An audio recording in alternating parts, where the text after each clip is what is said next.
नमस्कार। आप सबका साहित्य आज तक में हार्दिक स्वागत है। आज तक देश का नंबर 1 न्यूज़ चैनल है। ये हमारे लिए बहुत गर्व की बात है, पर हम इसको एक जिम्मेदारी भी मानते हैं। इस जिम्मेदारी को नज़र रखते हुए आज हमने ये हिंदी का उत्सव आयोजन किया है। दुख की बात है कि हमारे ही देश में हिंदी साहित्य को महत्व नहीं दिया जाता। हिंदी साहित्य में बहुत सारी ऐसी सुंदर परंपराएं हैं जो हम धीरे धीरे खो रहे हैं, जैसे दस्तानगोई, कवि सम्मेलन, शम्माए मुशायरा, जवाबी कवाली। हमारी कोशिश है कि हम ये परंपराओं को संभाल के रखें।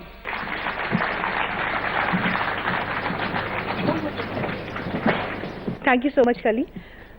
बहुत बड़ी जिम्मेदारी हमारे कंधों पर है, इसलिए हम आपका सहयोग भी चाहते हैं और अपने पहले सत्र की हम शुरुआत कर रहे हैं। हमारा पहला सत्र जिसका नाम है दिल चाहता है, और यहाँ पर हमारे मेहमान हैं जावेद अख्तर साहब।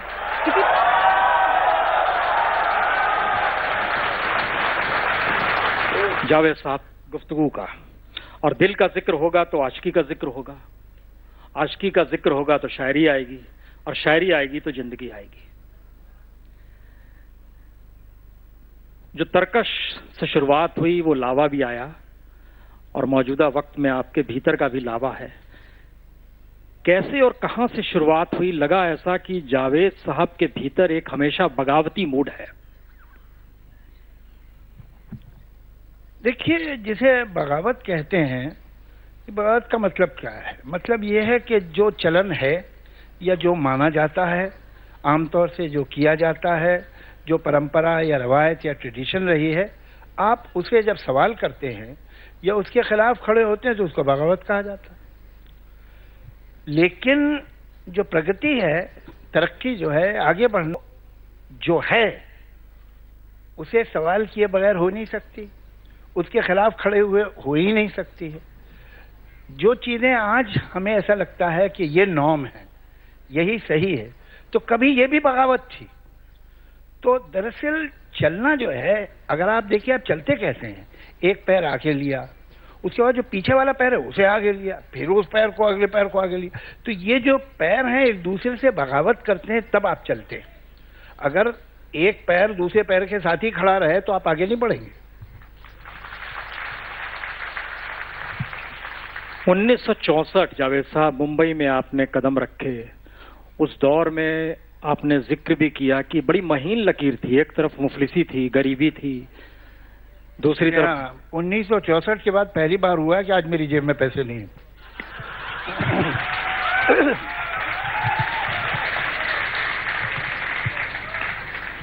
वो दौर 28 आने का था। इस दौर में अधंडी भी नहीं है जेब में।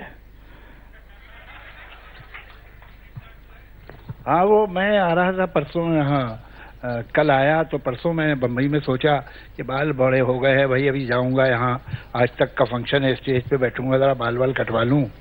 तो मैंने बार बार बुलाया, तो बाल कटवाए। तो फिर मैंने अपने स्टाफ से कहा, भाई इन्हें पैसा दे दो, और पैसा हो गया 700 रुपये। तो उसने कहा कि साहब कैसे पैसे दें, बार बार तो 1000 रुपये 500 के नोट ले ही नहीं रहा है। तो घर में पैसे बहुत ढूंढे हमने, तो 200 रुपये निकले, तो 200 से दे दिया, अभी 500 का उधार है। आप पॉलिटिशियन नहीं हैं, आप साहित्यकार हैं। आपने इन बातों को कह दिया। राजनेता इन बातों को नहीं कहते हैं। फिर भी देश के भीतर एक बहस चलती है कि मौजूदा वक्त में साहित्यकार खामोश है, चुप है, प्रतिक्रिया नहीं देता है, संकट में है। देखिए, ऐसा नहीं है कि राजनेता नहीं बोलते हैं, लेकिन कभी कभी मुझे लगता है कि इस टॉपिक पे राजनेता ना बोलें, दूसरे लोग बोलें तो ज़्यादा अच्छा है। उसकी वजह यह है कि मुझे हैरत होती है कि वो राजनेता खड़े होकर बोलते हैं कि हमारी मुसलमान बहनें बहुत मुसीबत में हैं 3 तलाक की वजह से, जिन्होंने कभी जब मुसलमान बहनों का गैंगरेप हुआ तो परवाह न की, जिन्होंने जब वो उनके घर जल गए तो परवाह न की, जब वो रिलीफ कैंप में पड़ी थी यही मुसलमान बहनें, तो कहा कि ये रिलीफ कैंप थोड़ी है, तो बच्चे पैदा करने की फैक्ट्री है। और वो राजनेता आज उनका दिल दुखता है कि 3 तलाक होती है। तब दिल नहीं दुखा था और आइंदा भी नहीं दुखेगा जब ऐसा होगा। तो ये लोग हमारे केस को वीक करते हैं। इनसे तो, मुल्लाओं से तो हम लड़ेंगे और लड़ते हैं, लेकिन जब इस तरह के लोग बोलते हैं तो बाकियों को शक होता है कि इसमें कुछ गड़बड़ है। गड़बड़ नहीं, ये बैन होना चाहिए। ये लोग सही बात गलत नियत से कहते हैं, ये बात है।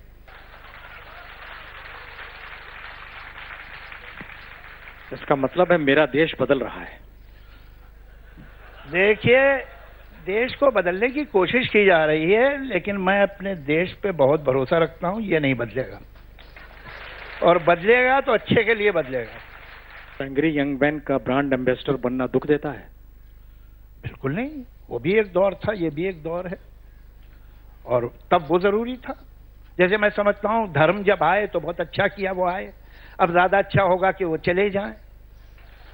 तो उन्होंने एक रोल प्ले किया था, अब आउटडेटेड हो गए, अब जरूरत नहीं है उनकी। अब तो सिर्फ परेशानी पैदा करते हैं समाज में ये धर्म। बहुत बहुत शुक्रिया सर।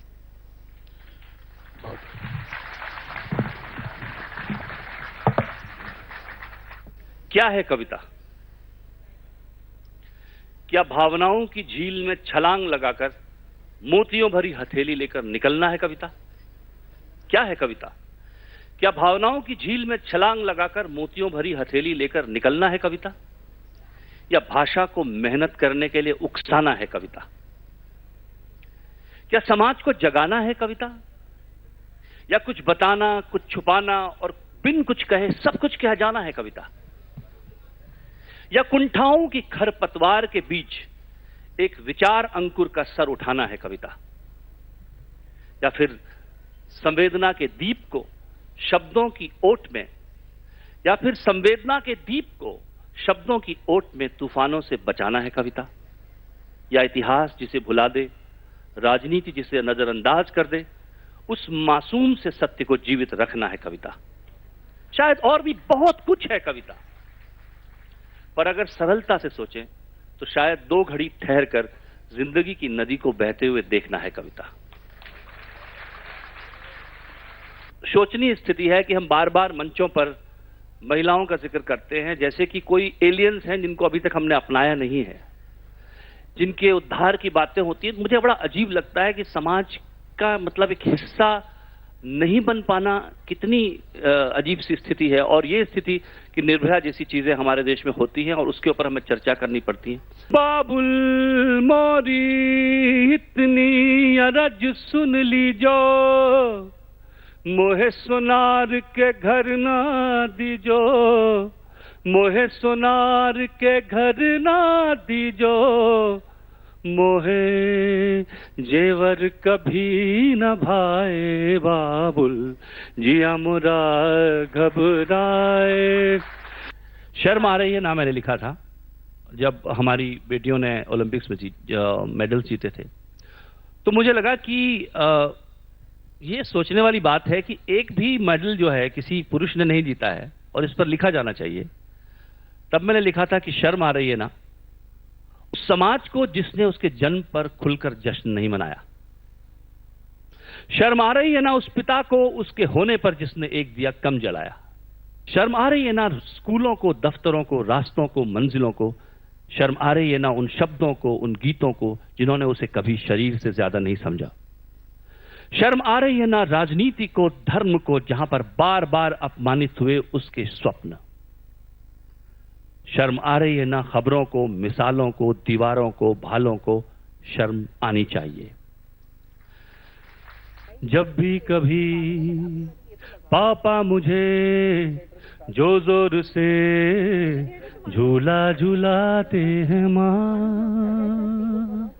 मेरी नजर ढूंढे तुझे, सोचूं यही तू आके थामेगी माँ। उनसे मैं ये कहता नहीं पर सहम जाता हूँ माँ, चेहरे पे आने देता नहीं, दिल ही दिल में घबराता हूँ माँ। तुझे सब है पता है न मां। अब ये जब मैंने लिखा, मुझे बहुत सारे खत आने लगे पिताओं के कि आप जो हैं, आपने सब कुछ हुआ था ना एक साथ, माता को भी, बच्चे को भी और पिताजी को भी। तो पिताजियों ने कहा कि देखिए हम इतने बुरे लोग नहीं होते हैं, आप ये गलत कह रहे हैं, मैं तो अपने बच्चे को बहुत प्यार करता हूं और ऐसे झूला नहीं झुलाऊंगा मैं, और आप गलत, अतिशयोक्ति है ये। तो मुझे लगा कि क्या ऐसा है, तो मैंने ये लिखा था, मैं आपको सुनाता हूं कि मां की तारीफ करते करते पता नहीं कब मैं पिता के विरुद्ध हो गया। मां की तारीफ करते करते पता नहीं कब मैं पिता के विरुद्ध हो गया। पिता के विरुद्ध मैंने कभी कुछ नहीं कहा, पर मां की तारीफ में पिता के प्रति नाराजगी स्वतः ही आ जाती है शायद। क्या पिता का दोष पिता होना है, या पुरुष होना, या समर्थ होना? मैं पिता के सामने ढीठ हूं, मां के सामने शैतान। मैं पिता के सामने चट्टान हूं, मां के सामने नदी। मैं मां के लिए छुप जाता हूं और पिता से छुपता हूं। मैं मां के लिए छुप जाता हूं और पिता से छुपता हूं। मैं मां के सामने प्रश्न की गोलाई हूं और पिता के सामने उत्तर की नोक। मैं मां के सामने प्रश्न की गोलाई हूं और पिता के सामने उत्तर की नोक। मैं मां की गोद में समा जाता हूं और पिता की गोद में तन कर बैठता हूं सजग। मां के अचार के बोयाम अगर धूप से जुदा होते हैं तो मैं उन्हें धूप में सरका देता हूं, पर पिता की फाइलों से गिरते कागजों पर मुझे कभी तरस नहीं आया। सब मैंने कई बार सोचा है पिता से लंबा होने के बारे में, पर मां से अपनी लंबाई कभी नहीं नापी। मैंने मां के बाल भी खींचे हैं कई बार। मैंने मां के बाल भी खींचे हैं कई बार, झुंझलाकर चीखा हूं मां पर, पटके हैं पैर पर, पिता के सामने खुद को नाप तोल कर पेश किया है। क्या मैं विद्रोह करता रहा हूं पिता की सत्ता के खिलाफ? क्या मां का प्रजा होना उसे मेरे करीब लाता है? क्या मैं ऐसा ही करता अगर मां की सत्ता होती? क्या तब भी मैं उसे इसी तरह प्रेम करता, या उसकी शक्ति सामने खड़ी होती और मैं फाइलों से कागज समेट रहा होता? मंच पर स्वागत कीजिए दो बेहद खास मेहमानों का, जिसके लिए हम सभी कर रहे हैं इंतजार। पीयूष मिश्रा जी और स्वानंद किरकिरे साहब। आपकी एक लाइन मुझे जो कि इनसे ये पूछते हैं, सोचता हूं धोखे से जहर दे दूं सभी ख्वाहिशों को दावत पे बुलाकर। क्यों? एक और भी है, वो आज ही लिखी है। आज ही लिखी है? हाँ, कि वो कई बार उदास होने का मन करता है, कई बार इंट्रोवर्ट होने का मन करता है, और चुपचाप जाकर कहीं बैठ जाने का मन करता है। तो ऐसे वक्त में कुछ भाई लोग बहुत परेशान करते हैं कि यार क्यों बैठे हो, चुप क्यों बैठे हो? अरे बैठे हैं यार, जैसे अनुराग ने कहा ना कि हमेशा भांड बनने की जरूरत नहीं है, तो बैठे हैं, हमारी मर्जी है। आज नहीं मुस्कुरा रहे, आज नहीं मुस्कुरा रहे, मुस्कुराहट नहीं आ रही, तो उस पर एक बात कही है कि ना मुस्कुराने पे किसी की मोहर नहीं है, ना मुस्कुराने पे किसी की मोहर नहीं है, और उदासी किसी के बाप की धरोहर नहीं है।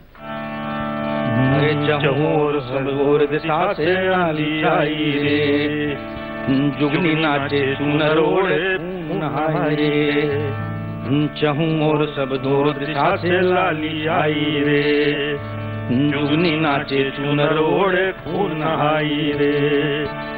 सब ओरों गुलाल पुत गयो सब ओरों में, ये सब ओरों गुलाल पुत गयो विपदा छाई रे। उस रात शहर में खून की बारिश आई रे, उस रात शहर में खून की बारिश आई रे, उस रात गगन से खून की बारिश आई रे। तू किसी रेल सी गुजरती है, मैं किसी पुल सा थरथराता हूँ। तू कभी रत्ती भर न सुनती है, मैं तेरा नाम बुदबुदाता हूँ। तू किसी रेल सी गुजरती है, मैं किसी पुल सा थरथराता हूँ। काठ के ताले हैं, आंख पे डाले हैं, इनमें इशारों की चाबियां लगा। रात जो बात बाकी है, शाम से ताकी है नीयत में थोड़ी।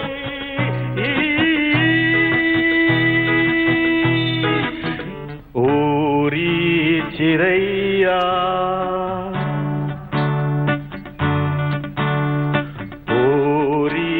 चिरैया नन्ही सी चिड़िया अंगना में फिर आजा रे। अंधियारा है घना और लहू से सना, किरणों के तिनके अंबर से चुन के अंगना में फिर आजा रे। हमने तुझ पे हजारों सितम है किए, हमने तुझ पे जहां भर के जुल्म किए। हमने सोचा नहीं तू जो उड़ जाएगी, ये ज़मीं तेरे बिन सूनी रह जाएगी। जिसके दम पे सजेगा मेरा अंगना, ओरी चिरैया मेरी गोरैया अंगना में फिर आजा रे। Thank you. इसी को एक्सटेंड करते हैं जना, ये कई बार जो अपने आप को मौत कहने में शर्म आती है ना। तो ये इसका शीर्षक है 5 साल की बच्ची और रेप। 5 साल की बच्ची और रेप। कि क्यों आते हो अंकल, मुझको डर लगता है। क्यों आते हो अंकल, मुझको डर लगता है। जब शाम ये घेरी आती है मैं चौक चौक सी जाती हूं, फिर सहम सिकुड़ के सिहर सिहर के टांगों को यूं आपस में ही जोड़ जाड़ के जकड़ जकड़ के बैठी सी रह जाती हूं। क्यों आते हो अंकल, मुझको डर लगता है।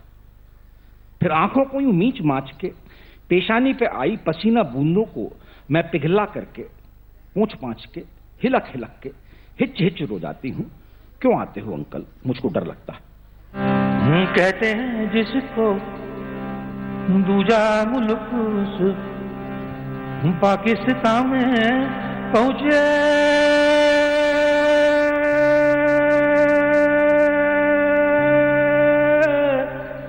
लिखता हूँ खत में हिंदोस्ता से पहलू हुस्ना में पहुंचे। ओ हुस्ना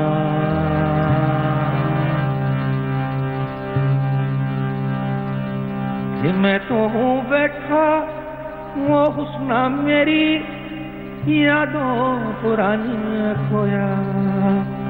आजकल आपने भी जिक्र किया उसका कि वो पुराने 500 रुपए और 1000 रुपए के नोट के लिए हम 1 मिनट का मौन रखते हैं, नए गांधी जी को का स्वागत करते हैं एक नए रूप में, शायद पर्पल कलर में। इस पर आपकी क्या राय है कि अच्छा कदम नहीं?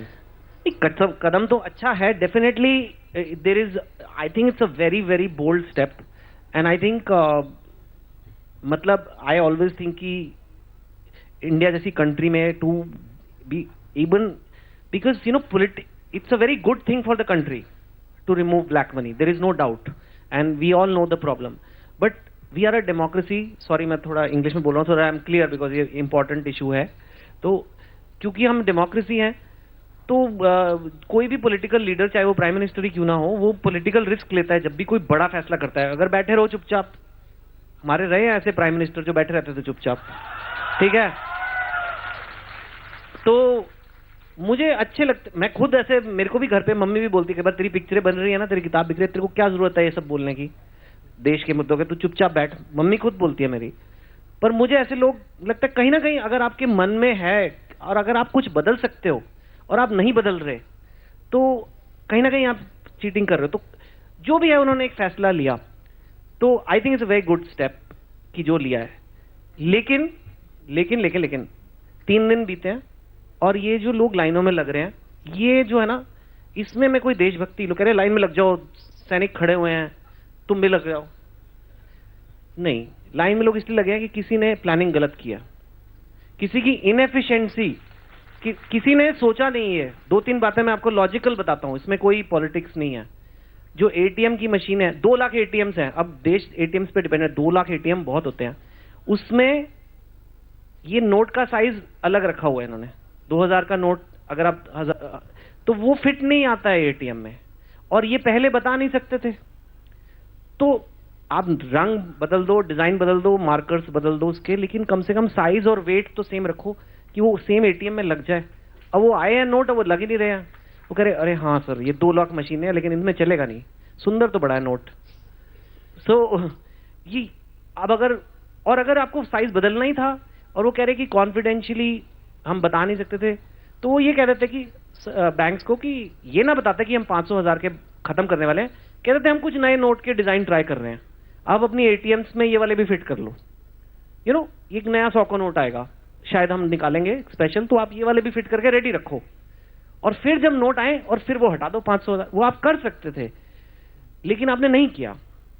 अब ठीक है लेकिन इसकी वजह से लोगों को प्रॉब्लम हो रही है, और जिनको प्रॉब्लम हो रही है ना वो ट्विटर पे नहीं है। ट्विटर वालों के पास तो हैं सारे पेटीएम और ये सब, यू नो ट्विटर पे तो if you are on Twitter that means you are digital savvy person. अगर एक मेड है जो काम वाली है, उसके पास थोड़े 5-10 हज़ार उसने जमा करके रखे हैं ओवर द टाइम, वो कब जाएगी, कितने दिन बैंक की लाइन में खड़ी रहेगी? तो ये सब बहुत बड़े बड़े इश्यूज हैं। अगर ये स्टेप होता और कहते कि आप जाओ अगले दिन और एटीएम से 10-20 हज़ार रुपए निकाल लो, आराम से निकल जाएंगे आपके, खटखट, और 2-2 हज़ार के नोट, चाहे मैं तो कह रहा हूँ 2100 का रखते, शगन देने में इजी हो जाता। इंडिया में तो ऐसे 101 का नोट होना चाहिए ना, ऐसे मुझे लगता है 101, 501, तो वो रख देते आप, और फिर कोई इतनी मतलब अभी 100 के note which is like 20 times less. So there are some execution issues.